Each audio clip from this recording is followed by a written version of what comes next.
वागलीयस ना ते खूप चुकीचं वागलीयस. म्हाताऱ्या बाईला धक्का देऊन पाडलीस. किती कळवळतीये बघ बिचारी.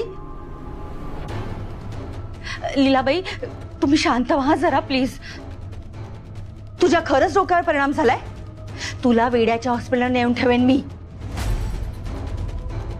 लीलाबाईंच्या नादी लागू नकोस, नाहीतर ह्यांच्या अगोदर मी तुला हात धरून घराच्या बाहेर काढेन. लीलाताई तुम्ही ठीक आहात ना? हा, लीलाबाईंसारखी बाई आपल्याला अर्जुनला सांभाळायला मिळाली आहे. केवढं भाग्य आपलं. तुझ्या त्रासाला कंटाळून ह्या जर गेल्या ना तर अर्जुनला कोण सांभाळणार आहे? नाही नाही, तुझ्या डोक्यावर परिणाम झालाय. तू काहीतरी वेड्यासारखं वागतेस. तुझ्यावर विश्वासच नाहीये माझा. मी ठेवणारच नाहीये विश्वास. लीलाबाई तुम्ही सांभाळून राहा. काही लागलं तर मला सांगा. हा मी आहे. हा बस. मी काय बोलते आई ना. चल इकडनं चल.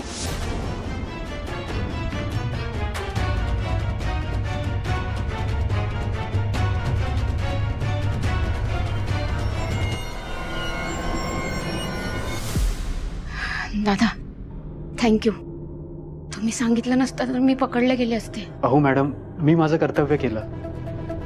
आणि वॉर्डन मॅडम बद्दल जे ऐकले ते खरं आहे का? नाही नाही, ते खरं नाहीये. ते शक्यच नाहीये. मी वॉर्डन मॅडमला कधीपासून फोन लावायचा प्रयत्न करतेय, पण फोनच लागत नाहीये. काय करू मलाही काही सुचत नाहीये. मणी शांत हो. सरपोतदार साहेब आणि मणी सर आले वाटते बाहेर. मी जाऊन बघते. अहो मॅडम, अहो चष्मा लावा. बरं झालं आठवण करून दिलीत. मी विसरलेच होते. या चष्म्यापायी सगळा गोंधळ झाला. येते मी.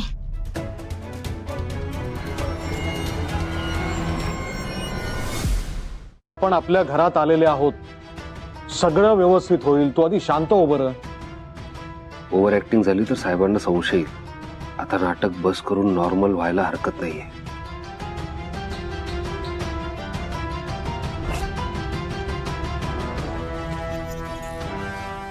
मणी कसला विचार करतोयस बाळा? साहेब आय एम सॉरी. बॉडी बघून मी खूप हायपर झालो. मी चिडून रिॲक्ट झालो तुमच्यावर. इट्स ओके मणी.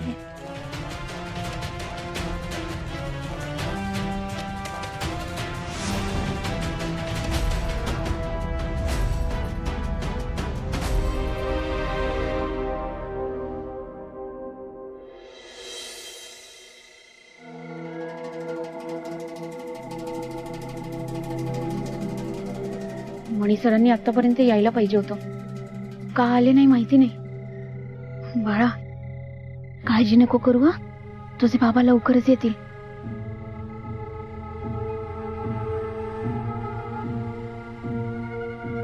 स्वानंदी, मणी सर काय झालं?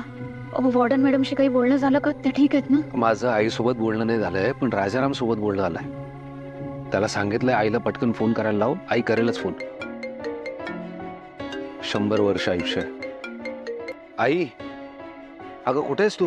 वॉर्डन मॅडम अहो कुठे होते तुम्ही? किती फोन लावले तुम्हाला? फोन लावले तर तुम्ही उचलत नव्हता आणि तुमचा फोन सुद्धा लागत नव्हता. आई कुठे होतेस तू आणि इतका वेळ? मॅडम अहो जिथे जाणार होत्या ते राजाराम दादांना तरी कळवायचं होतं ना. हो ना आई. तुमचा फोन लागत नव्हता. किती टेन्शन आलं होतं आम्हाला माहितीये. अरे हो, शांत हो. चुकलं माझं. I am sorry. घरात बसून बसून कंटाळा आला होता म्हणून जरा पाय मोकळे करायला बाहेर गेले होते. माझ्यामुळे तुम्हाला खूप त्रास झाला. खरंच आय एम सॉरी. मॅडम अहो माफी मागू नका प्लीज.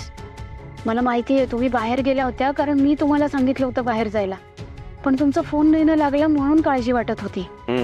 मी घरात बाहेर पडले. कोणी ओळखू नये म्हणून चेहरा लपवून जात होते, पण हे असं किती वेळ चालणार म्हणून मी घराच्या जवळ असलेल्या एका देवळात जाऊन बसले.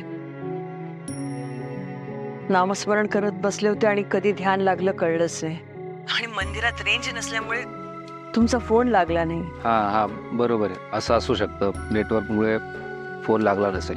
पण आई हे बघ, आम्हाला कळतंय तू एकटी आहेस, त्याचा तुला त्रास होतोय, पण तसाच त्रास आम्हालाही होतोय ना. आम्ही पण मिस करतोय तुला. पण थोडे दिवस, थोड्या दिवसात आपण एकत्र राहू. ओके? आणि सध्या सरपोतदार साहेब जे काही करतायत ना त्यामुळे आपल्याला एक्स्ट्रा काळजी. म्हणजे काय करतायत ते सध्या? अगं नाही, ते म्हणजे साहेब मला वारंवार सांगताय ना की आता त्या दोघी नाही आहेत तर विसर त्यांना, त्यातून बाहेर पड. आणि तुला जर आज कोणी बघितलं असतं तर प्रॉब्लेम झाला नसता काही. म्हणून तुला म्हणतोय जरा काही काळ घरातच थांब, काळजी घे स्वतःची. हो मॅडम. ठीक आहे, नाही बाहेर पडणार. हो, हो, आणि काळजी घ्या. तुम्ही पण काळजी घ्या. बाय. बाय.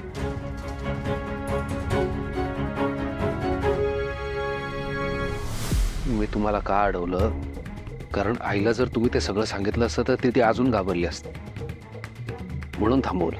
म्हणे सराव घाबरले तर मी सुद्धा होते. खूप भीती वाटली होती मला.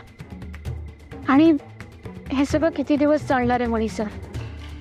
मी इथे लीलाच्या वेशात इथे राहतीये, वॉर्डन मॅडम तिथे राजारामच्या घरी राहते. ह्या सगळ्याला अंत नाही आहे का हो? मणी सर, आपण असे किती दिवस राहणार? हे थोडे दिवस. नक्की काय सुरू आहे तुमच्या डोक्यात? कारण मी खूप दिवस अशी नाही राहू शकणार.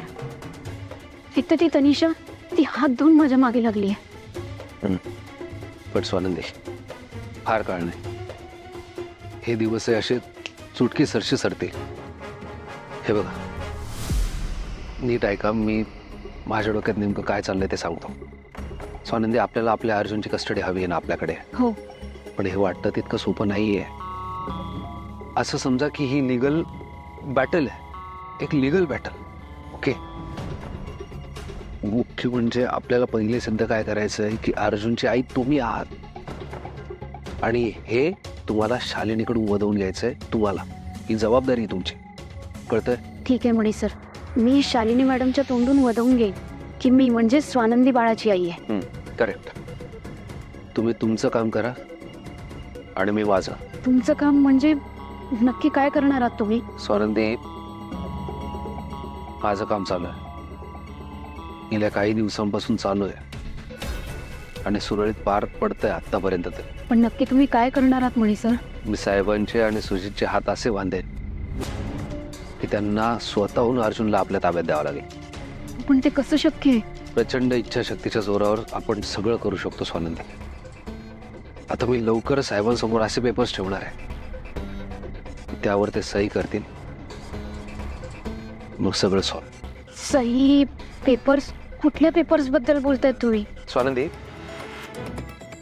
गेल्या काही दिवसांपासून मी साहेबांकडे वेगवेगळे कागदपत्र घेऊन जातो, त्यावर सह्या मागतो. साहेब सुद्धा माझ्यावर विश्वास ठेवून डोळे झाकून त्यावर सह्या करतात. आणि मी लवकरात लवकर त्या कागदांमध्ये पॉवर ऑफ अटर्नीचा कागद टाकणार आहे. हा